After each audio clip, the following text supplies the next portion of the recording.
కానీ తెలుగు రాష్ట్రాల్లో కూడా బీజేపీ అంటే బీజేపీని అభిమానించే అభిమానులు కావచ్చు, ఎవరిని కదిలించిన ఇంతకుముందు మీరు వ్యాపారస్తుల గురించి కొంతమంది గురించి కూడా ప్రస్తావించారు. వీళ్ళు 2019లో చంద్రబాబు యొక్క ప్రవర్తన ఇప్పటికీ జీర్ణించుకోలేకపోతున్నటువంటి అంశం అది అందరికీ. అది ఈ ఎవరిని కదిలినా అదే గుర్తు వస్తుంది, లేదంటే సోషల్ మీడియాలో కూడా ఎక్కువగా అదే వినిపిస్తుంది ఈ పొత్తుల ప్రకటన జరిగినప్పటి నుంచి. దీన్ని ఎలా చూడాలి సార్? ఖచ్చితంగా మంచి ప్రశ్న సార్. భారతీయ జనతా పార్టీ ఆంధ్రప్రదేశ్లో కానీ దేశంలో ఎక్కడైనా, ఆంధ్రప్రదేశ్లో పార్టీ ఒకటి, జాతీయ స్థాయిలో పార్టీ ఒకటి, ఇదే లోకల్ పార్టీ కాదు. కాంగ్రెస్ కూడా కాదు. కాంగ్రెస్కి జాతీయ స్థాయిలో ఓడిపోతూ ఉండేది, ప్రాంతీయ స్థాయిలో నెగ్గుతూ ఉండేది. అక్కడ మీకు విపి సింగ్ నెగ్గాడు, కాంగ్రెస్ ఓడిపోయింది. ఇక్కడ విజయభాస్కర్ రెడ్డి గారు చీఫ్ మినిస్టర్ అయ్యారు, ఎన్టీ రామారావు ఓడిపోయి. భారతీయ జనతా పార్టీకి ఆ పరిస్థితి రాదు. ఒకేసారి ఓడించాలనుకుంటే అన్ని చోట్ల ఒకలాగా ఉంటుంది, నెగ్గిస్తే ఒకేలా ఉంది. భారతీయ జనతా పార్టీకి మోడీ గారి విధానాలు నచ్చి, మోడీ గారి నాయకత్వం మీద గౌరవం ఉండి, మోడీ గారు సాధించినటువంటి అనేక విజయాల మీద, మోడీ గారు ప్రవేశపెట్టిన సంస్కరణలు రిఫార్మ్స్ ఇంచుమించు 200 ఉన్నాయి.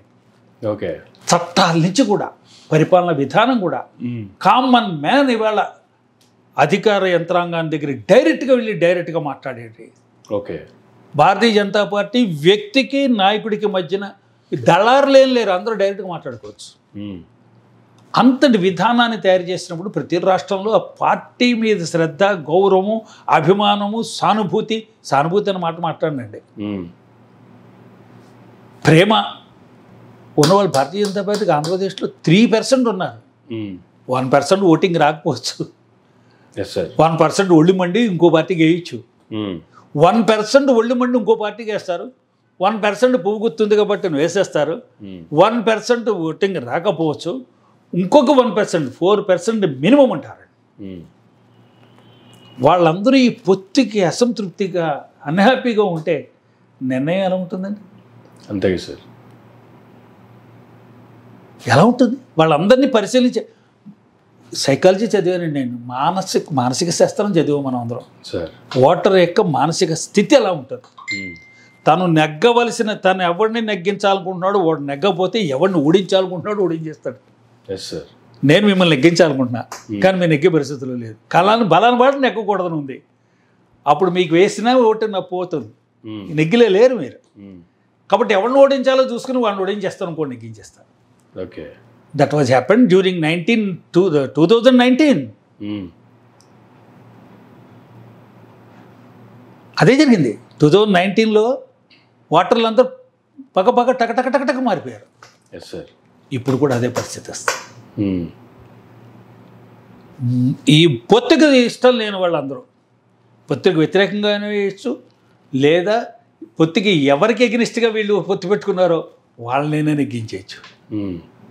మీ విధానం నాకు నచ్చలేదు, మీతో విభేదించి వాడు పక్క వెళ్ళిపోయేవాడికి సపోర్ట్ చేస్తారు, మిమ్మల్ని ఓడించేస్తారు. కాబట్టి రాజకీయంగా వ్యక్తులు స్వేచ్ఛ ఉందండి, ఓటర్లకు స్వేచ్ఛ ఉంది. డబ్బే అస్తమానం ప్రధానంగా పనిచేయదండి.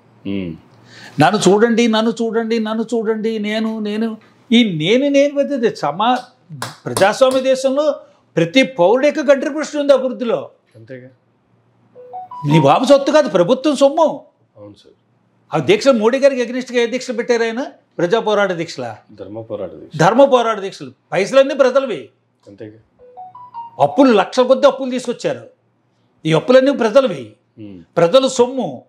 అభివృద్ధి అంతా ప్రజలు సాధించుకున్నది, నీదేం లేదు, పరిపాలించు అంతే. యువర్ ఎ ట్రస్టీ, ధర్మకర్తవు నువ్వు. ప్రజలు నీకు ధర్మకర్తగా నీకు బాధ్యత చెప్పారు. దాంట్లో కొంత కొట్టేసిన, దోపిడీ చేసిన, స్కిల్ డెవలప్మెంట్ స్కామ్, ప్రజలకు ఏమనుకుంటారండి? ప్రజలు నువ్వు ఇచ్చే ముష్టికి 12,000, 15,000 అమ్మ ఒడి, నాన్న చెయ్య, ఇవన్నీ వీటిని బతకే పరిస్థితి. మీరందరూ వేల కోట్ల రూపాయలకి ఆధిపత్యం వహిస్తారా? లేదు, ప్రజలు అవేర్నెస్ వచ్చింది. నేను ఇచ్చిన రోడ్డు, మరి నేను ఇచ్చిన రోడ్డు మీద నడుస్తూ నాకెందుకు కొట్టారు? నేను ఇచ్చిన ఇంట్లో ఉండి నాకెందుకు కొట్టారు? నేను ఇచ్చిన ఎంతో కూర్చుని నాకెందుకు కొట్టారు? నేను ఇచ్చిన టాయిలెట్లో మీరు స్నానం చేసి అన్నీ వాడుకుంటుంటే నాకెందుకు కొట్టారు? అనలేదైనా? అనలేదా? ఎవరిదంటే అది? నేను ఇచ్చింది అంటారా ఆయన? ప్రజాస్వామ్యంలో నాయకుడు ఎవరన్నా నాది ఇది నాది అనొచ్చా? Yes sir.